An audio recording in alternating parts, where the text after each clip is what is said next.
Image copyright Reuters. Tasrim news agency. Image caption. Most of the deaths were reported in Iran's Kermanshah province. A 7.3 magnitude earthquake has shaken the northern border region between Iran and Iraq, killing at least 396 people and injuring thousands more. More than 7,000 people are also said to have been injured in the quake, the world's deadliest this year. Most of those who died were in Iran's western Kermanshah province, where a search for survivors has started. 9 more people died in Iraq, where residents fled from their homes into the streets in the capital, Baghdad. I was sitting with my kids having dinner and suddenly the building was just dancing in the air, a Baghdad resident, Mahida Amir, told Reuters news agency.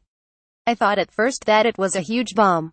But then I heard everyone around me screaming earthquake. And the latest updates from Iran state news agency IRNA quoted an emergency official as saying 6,603 people were injured in Iran alone. Most of the victims were in the town of Sarpol-Zuksab, about 15 kilometers 10 miles from the border. Emergency services chief PIR Hossein Kulivand said the town's main hospital was severely damaged, leaving it struggling to treat hundreds of wounded. State TV reported a woman and her baby were pulled alive from rubble in the town. Iranian media said one aid agency said 70,000 people needed shelter after the quake.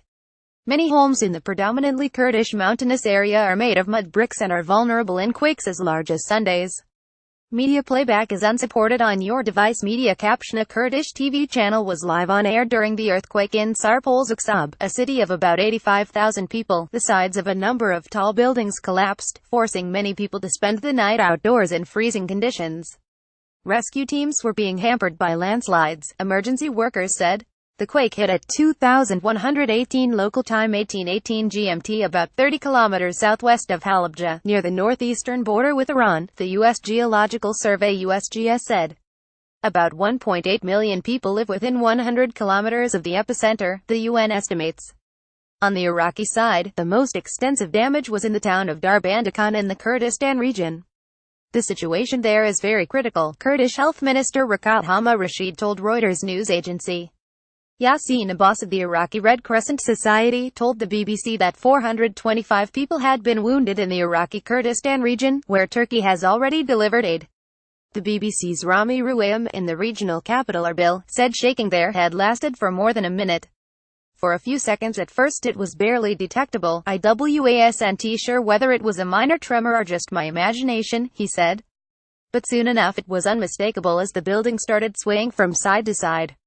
Image caption. This huge rock fell from a mountain in Darbandakan, Iraq. The earthquake struck at a relatively shallow depth of 23.2 kilometers, and tremors were felt in Turkey, Israel and Kuwait. In 2003, a 6.6 magnitude quake destroyed the historic city of Bam in southeast Iran, killing 26,000 people. Sunday's quake is the deadliest to hit Iran since 2012. But it is only the 6th earthquake of magnitude 7.0 or more in 2017. There were 16 last year and 19 the year before. Why is Iran prone to earthquakes? Analysis by Jonathan Amos, BBC Science correspondent. Iran is one of those regions of the world that is all too familiar with quakes, and has experienced some very big tremors in the past. In general terms, the big driver here is the clash between the Arabia and Eurasia tectonic plates. The former is pushing north by a couple of centimeters a year. In the southeast of the country, the Arabia plate is actually pushing under the Eurasia plate, but in the northwest these great slabs rub directly against each other. The Zagros Mountains are a result of all of this compression.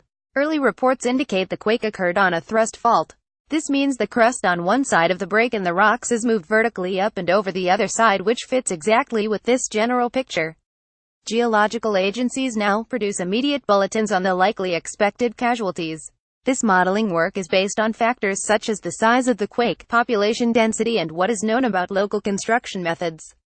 It's inexact work, but the first bulletins suggested this event could produce many hundreds of deaths and perhaps thousands of injured individuals.